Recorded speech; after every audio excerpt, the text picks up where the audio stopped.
श्री स्वामी समर्थ. स्वागत आहे तुमचं स्वामीनिष्ठा या आपल्या यूट्यूब चॅनलमध्ये. स्वामी कृपेने तुमचा आजचा दिवस शुभ जावो व तुमच्या मनातील सर्व चांगल्या इच्छा पूर्ण होवोत ही स्वामींचरणी प्रार्थना करते आणि आजच्या या व्हिडिओला सुरुवात करते.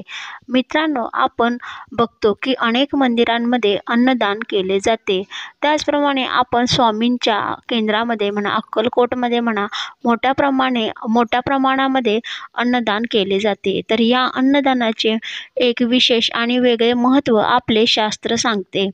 तर हे अन्नदान का करावे, अन्नदान केल्याने काय होते व अन्नदानाचे महत्त्व आणि माहिती याची सविस्तर माहिती आपण या व्हिडिओमध्ये पाहणार आहोत. तरी व्हिडिओ शेवटपर्यंत पहा व तुम्ही जर चॅनलवर नवीन असाल तर चॅनलला सबस्क्राईब करा. तसंच समोरचं जे बेल आयकॉन आहे त्याच्यावरही प्रेस करा, जेणेकरून मी जे नवनवीन व्हिडिओ टाकते त्या व्हिडिओचं नोटिफिकेशन तुम्हाला येत राहील व तुम्ही माझा कोणताच व्हिडिओ मिस नाही करणार. अन्नदानाचे महत्त्व.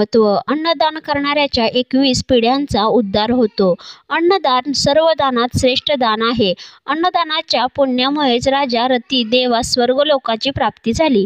गरिबांना केलेले दान व स्वामींचे मुखात घेतलेले नाम कधीही वाया जात नाही. अन्नदान करणारा शिवलोकात जातो. तिन्ही लोकात अन्नदानासारखे श्रेष्ठ दान नाही. अन्नदान करणारा वास्तविक प्राणदान करणारा असतो. अन्नदान हे असे दान आहे जेथे दाता आणि भोक्ता असे दोघेही प्रत्यक्ष रूपात संतुष्ट होतात.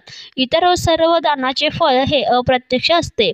जोपर्यंत दान देणारा व दान घेणारा यांना तहान आणि भुकेच्या भावनेचा अनुभव येत आहे तोपर्यंत अन्नदानापेक्षा श्रेष्ठ असे दुसरे कोणतेही दान नाही. लक्ष्मी रुसून केव्हा आपल्याकडे पाठ फिरवेल हे सांगता येणार नाही, म्हणून दान तात्काळ करावे. यथाशक्ती यथासमर्थ दान देत राहावे. अन्नदानासाठी दिले जाणारे धन कमी होत नाही, ते नित्य वाढतच असते. जसे विहिरीतील पाणी काढल्याने अधिक स्वच्छ होऊन पाण्याचा साठाही वाढतो.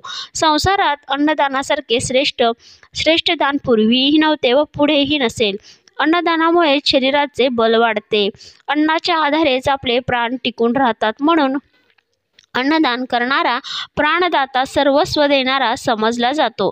न्यायिक मार्गाने मिळवलेल्या उत्पन्नातील 1/2 भाग भगवंताच्या कार्यासाठी उपयोगात आणावा असे शास्त्र सांगते. अन्नदाता परमात्मा आहे, त्याचे स्मरण ठेवून अन्न खावे. चवीला बळी न पडता जरूर असेल तेव्हा आणि तेवढेच खाणे याचे नाव सात्विक आहार होय. शेकडो मनुष्यात एखादा शूर असतो, हजारात एखादा पंडित असतो, लाखात एखादा वक्ता असतो, परंतु या सर्वात एखादाच दाता असतो किंवा नसतो. अन्नदानासारखे श्रेष्ठ दुसरे दान नाही. भुकेल्याला अन्न देणे आणि भगवंताच्या नामाचे स्मरण करणे या दोनच गोष्टी परलोकात उपयोगी पडतात.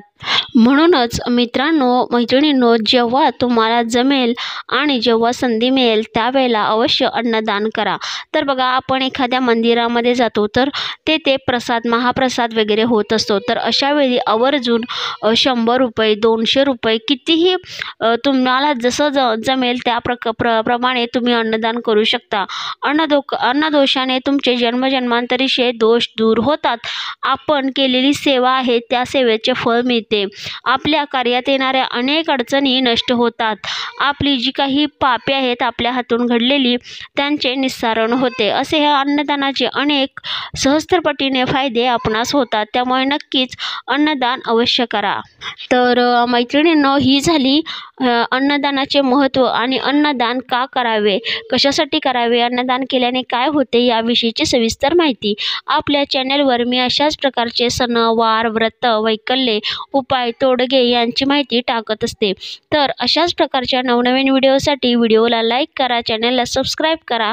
तर भेटूया अशाच एका नवीन स्वामी सेवेच्या व्हिडिओसोबत. तोपर्यंत झालेली सेवा. श्री स्वामी समर्थ. महाराजांच्या चरणी रुजू. श्री स्वामी समर्थ.